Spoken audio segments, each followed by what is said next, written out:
Hey everybody, Tony Day here, and I'm just going to try to quickly go over this as quickly as possible. I'm not going to put in music or anything like that because I just want to make sure this is as clear as I can make it to address any concerns, questions, whatever that I've had on my previous video that talked about crop factor with the Blackmagic Pocket Cinema Camera 4K. So the first thing I wanted to point out was this comment, it would appear that your math is off a little bit as speed boosted 4/3 should have a smaller relative focal length than the Super 35.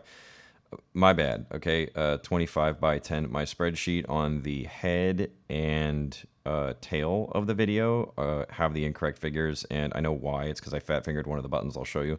But thank you very much, 25 by 10, for being a gentleman about this and not being mean to me about me messing up my formula. So let me just show you what it's supposed to look like. Obviously, if you look here, I fat fingered the 4 and it became a 344. So, you know, obviously that's wrong. It should be 1.44. It's really easy to fix. Just do that. If you messed up your spreadsheet like I did, do that, press enter, it'll be fixed, and then just pull that down and the figures are all fixed. Okay. My bad. Again, thank you so much for pointing that out. I really don't want to spread any kind of misinformation. So, if you do see something like that, let me know. Because obviously if you're cheating off of this sheet and you're not making your own, which I'm suggesting in the video, then obviously it's not going to work out properly. Okay. The next thing that I wanted to address was that I'd said that, 4/3 and 4/3 weren't the same thing.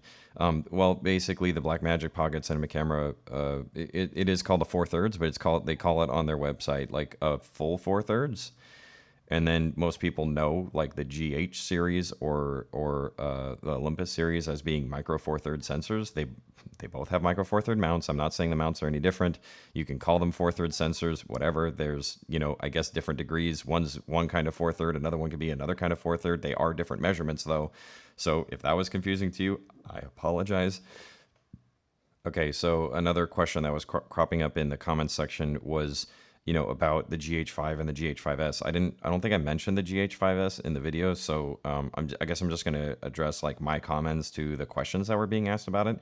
Here's the thing, like Panasonic gave us the measurements, right? Like they said it's this size. If it's a different size than what they gave us, then I don't know what it is, right? So I think James Jackson films, I think he was looking into that. I didn't see it before actually making the video, so if you do have the actual measurements so that people can look for this themselves, go ahead and comment and I'll pin it so that people can see it at the top so they can do their own calculations based off that. I'm only going based on what I understand from what Panasonic has given us. If they're saying, oh well, it's a multi-aspect ratio sensor and it like somehow grows larger than 17.3 millimeters wide when you shoot in a different aspect ratio, then it would be nice to know what that measurement was. I mean, I'm not sure why they didn't give that to us, but they didn't. I just don't understand why they didn't. So, if that is true, let us know. I'd like to see actual measurements, not just what people are guessing, if that's possible. So I was sent this video that was on f-stoppers, and they were talking about how like a larger sensor does not create shallower depth of field, and they do a whole video about it. Look, okay, I'm not trying to argue about magical lenses on magical sensors that all of a sudden the lens is like a different thing. I'm not saying that, okay? Even on f-stoppers' own website, they're talking about the same thing I am, okay? It's not that a full frame sensor has some magic in it that just all of a sudden the depth of field is shallower. I'm talking about in practical use. When you're shooting video, you need to, if you're using a cropped sensor, to understand how your lens is going to act in comparison to a larger sensor. The crop factor does need to be taken into account to try to understand in your own mind what the look is supposed to look like, okay, in comparison, again, to reframing the shot. Okay, and getting the same looking shot as you would have on the larger sensor camera on your cropped camera, okay? Even on the fstoppers.com website, okay? It says right here, the reason why it seems that full frame cameras have a shallower depth of field has a lot to do with the focus distance needed in comparison to a cropped sensor. The example below shows that in order to get the same frame of view on a crop sensor, you need to increase the distance of the subject. This added distance is what increases depth of field on a crop sensor. This is what I'm talking about.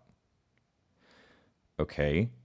This is what I'm talking about, that in order to practically use what you're going to be using, you have to back up. If you guys want to, prove a point and, put a camera, like a full frame camera, frame like for an interview, say Head and Shoulders headshot, then swap the camera to a Micro Four Third or a Super 16 camera, put the same lens on it, and like shoot someone's forehead and prove to me that the depth of field is exactly the same, go for it. But that's not what I'm talking about, okay? You can try to sell that forehead shot all you want, but at the end of the day, you're gonna have to back up that camera to get the same looking shot, okay? Please understand what I'm saying, okay?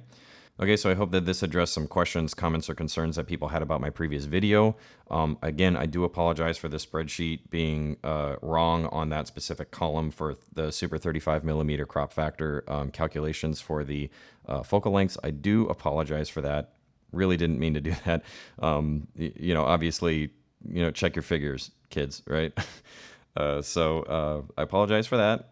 Totally deserve criticism for that. Just for a channel update, I am going to be gone for a bit. I have vacation and I really, really need it to just stay away from work for a while. So once I do come back, though, there's going to be a really cool thing. So I hope you're subscribed to the channel because one of our subscribers is going to be featured, and he's going to talk about one of his movies. And I'm going to talk about what I liked about it because I think it's awesome. I hope that you guys have a good couple weeks. Again, if you've got comments, questions, concerns, whatever, please let me know below. And other people or myself can help answer those questions. And I'll see you next time.